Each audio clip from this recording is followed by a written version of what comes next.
So we've all gotten pretty used to AI that can chat with us, write an email, maybe even spit out some code. But honestly, that's just scratching the surface.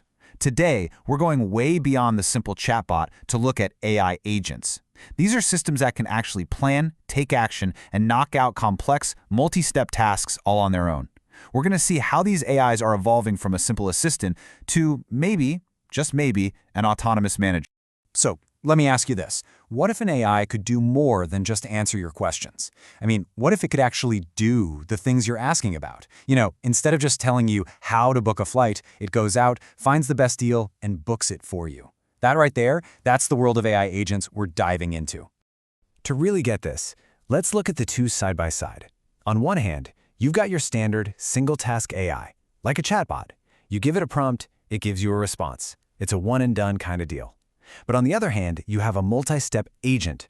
You give this thing a high-level goal, and it actually creates and carries out its own plan to make it happen.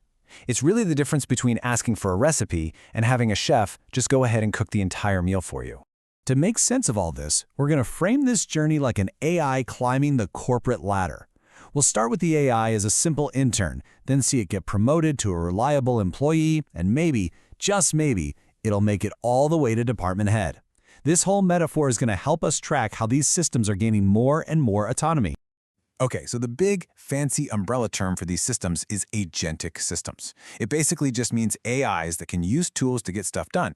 And we can break them down into two main flavors. You've got workflows, where the AI is basically following a pre-written script, and then you've got agents, where the AI writes its own script as it goes. Big difference. Right, so for an AI to actually do anything, it can't just be trapped inside its own digital head. It needs a toolkit so it can interact with data out in the world. Think of this as us giving our new AI intern its first set of tools so it can read company files and look at the databases. First up in the toolkit is a way to read all those messy, unstructured documents. Things like PDFs, contracts, long reports.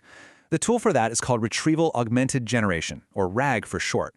And this process is really cool because it turns a super dense document into searchable information that an AI can actually make sense of. So how does this RAG thing actually work? Well, just think of it in 3 steps. First, the system acts like a librarian. It takes a huge document and chops it up into these small, manageable chunks. Then it creates a unique numerical code for each chunk. We call those embeddings. Next, when you ask a question, the system searches for the chunks that are conceptually closest to what you're asking. And finally, it hands only those super relevant chunks to the AI, giving it the perfect, focused context to give you a really precise answer. Okay, tool number 2 is for talking to those neat, tidy, structured databases. It's called text-to-SQL. What this does is pretty amazing. It lets a regular person ask a question in plain English, and the AI translates that into the super structured SQL language that databases understand, so it can pull out the exact data you need. So the whole key here is knowing which tool to use for which job, right? RAG is your go-to when you need to dig through documents to find information that's contextually relevant. But text-to-SQL, that's what you need when you have to pull exact data, like a specific sales figure or an employee ID, from a structured database. Different tools for different tasks. All right, armed with its new toolkit, our AI is ready for its first promotion. It's now officially an employee. Now, it's not quite thinking for itself yet, but it's fantastic at following a pre-written script, which we call a workflow. Let's see what that looks like. A really classic example here is the routing workflow. Just think of it like a smart switchboard operator. A question comes in, a language model figures out what it's about. Is this a sales question or a tech support issue? And then it routes that question to the right specialist or the right tool to handle it. Simple, but super effective. And you see this kind of thing everywhere in the real world. Customer service is a huge one, sending refund requests one way and technical problems another. It's also used to manage costs. You can send all the easy questions to a fast, cheap AI model and save the big, powerful, expensive models for the really tough problems. It's just smart. Now, taking it up a notch, we have the Orchestrator-Workers pattern.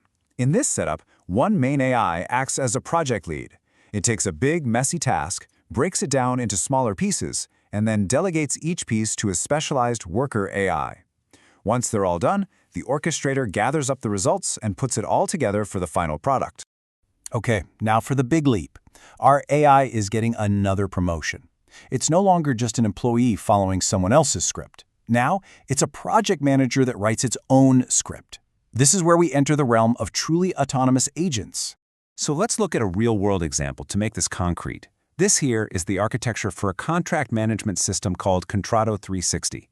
Right there in the middle, you've got the router agent. Think of that as the brain of the operation. When a question comes in, it analyzes it and makes a decision. Is this a job for my document specialist or for my database expert? So the team is made up of these specialists. The router agent is the boss, the decision maker. If it thinks the answer is buried deep in some PDF contract, it sends the job over to the RAG agent, who is the document pro. But if it needs a specific number from a database, it tasks the SQL agent, the data expert. They all work together, but the router agent is calling the shots. And here's what that actually looks like in action. You can see a user asks about a specific contract. The agent system figures it out, finds the right supplier, and even knows who the manager is. But check this out. It's a multi-turn conversation. The agent remembers the context from one question to the next. That is a huge step toward making it feel like you're talking to something that actually understands you. And it can handle tasks that are way more complex than just a simple Q&A. Here, the user gives a simple command: summarize this contract. The agent takes that high-level goal, figures out all the little steps required, pulls info from both documents and databases, and pulls it all together into this clean, bulleted summary. I mean, that is a massive leap in capability. So, where does this all lead? If an agent can manage a project, well, can it manage a team? This brings us to the final, most forward-looking stage of our AI's career, the promotion to department head, or what some researchers are now calling the autonomous manager agent. This quote from a recent research paper just captures the vision perfectly. It says, "The next frontier lies in transcending task-level competence toward autonomous systems that can manage the entire life cycle of complex collaborative projects." In other words, we're moving beyond AI that can just do stuff to AI that can manage the whole show, from start to finish. But what can a manager agent actually do? Well, it breaks down big goals. It monitors progress, it adapts the plan on the fly, but here's the kicker. It assigns tasks to the best worker for the job, whether that worker is a human expert or another specialized AI. It's all about orchestrating a truly hybrid human-AI team. This represents a fundamental shift in how we think about work. We're moving away from human in the loop, where a person has to approve every single major decision, to human on the loop. The big takeaway here isn't that AI is replacing human managers, it's that it's augmenting them, freeing them up from the minute-to-minute coordination so they can focus on high-level strategy, while the AI manager handles the complex orchestration. This chart really puts that whole evolution into perspective. AI is already amazing at that first bar, simple task execution. It's getting really good, really fast at the second one, project coordination, but that third bar, strategic management, that's the new frontier. And that's exactly what these manager agents are being designed to tackle. Which brings us to our final, pretty provocative question. We've gone on this journey from a simple chatbot intern all the way to a potential AI department head that manages teams of both humans and other AIs. Now, it might sound like science fiction, but all the building blocks are already being put into place. So it's really worth asking, will your next manager be an AI